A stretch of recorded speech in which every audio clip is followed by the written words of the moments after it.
qaranglar. Qanaqa zo'r chiqdi. Keyin men buni cho'p tiqib mana tekshirib olsanglar bo'ladi. Cho'p tiqqaninglarda mana ushoq chiqsa, to'y sanu quruq bo'lsa, ichi ham pishgan bo'ladi. Все, olsanglar bo'ladi. 3%li, bunaqa yog'li bo'lishi ham shart emas. Kefirdan ko'ra qatuvdan yaxshi chiqadi. Mana qatuvni soldim.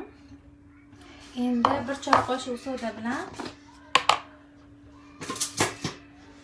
ko'p emas, mazasi kelib qoladi. 1 choy qoshiq mana.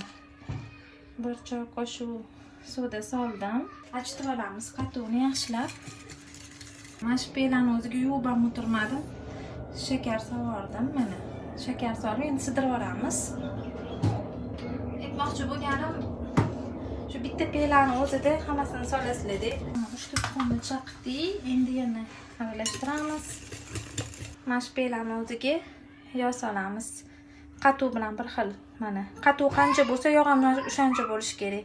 Mana qatuvni ja to'ldirmadim, mana shuncha soldim.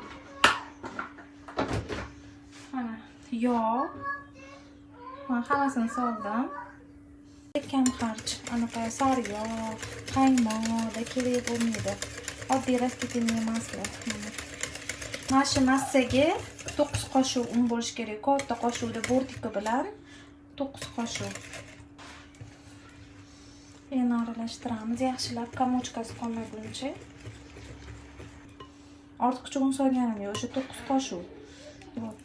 Endi bunga xohlasanglar yong'oq, magi solsanglar bo'ladi. Men yong'oq solaman, grechskiy oreh.